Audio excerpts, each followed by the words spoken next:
कोण और उसके प्रकार से संबंधित महत्वपूर्ण प्रश्नोत्तरी जवाहर नवोदय सैनिक स्कूल तथा अन्य प्रतियोगी परीक्षाएं कक्षा 6 के स्तर की। पहला प्रश्न है, वह कोण जिसे 90 डिग्री से कम मापा जाता है क्या कहलाता है? तो याद रखेंगे 90 से कम और 0 से बड़ा जो होगा वो होगा न्यून कोण। सी विकल्प सही है। अगला प्रश्न है, दो समकोणों का योगफल कितना होता है? एक समकोण 90 डिग्री का होता है तो दो 90 90 180। सी विकल्प सही है। समकोण की माप होती है, समकोण की माप होती है 90 अंश की। बी विकल्प सही है।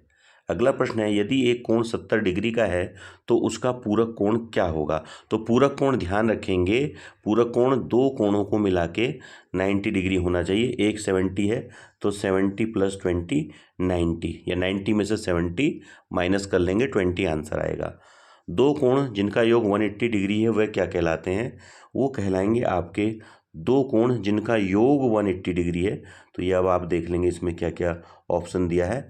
इसमें सबसे सही है अनुपूरक कहलाते हैं ये, अनुपूरक या संपूरक, कहीं पर संपूरक भी दिया रहेगा।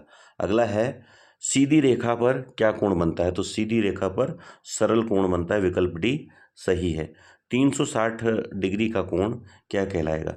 तो 360 डिग्री का एंगल जो है ये कहलाता है आपका पूर्ण कोण, कंप्लीट एंगल। ये होगा विकल्प ए आपका सही होगा। इसमें ध्यान रखेंगे आप इसको, इसमें विकल्प ए सही होगा पूर्ण कोण। इसके बाद है, वह कोण जिसकी माप 180 से अधिक और 360 डिग्री से कम हो। तो ये आपका विकल्प डी, ये होगा आपका विकल्प डी प्रत्यास्थ कोण। और इसको वृहत कोण भी कहा जाता है, कहीं कहीं पर वृहत कोण भी आएगा।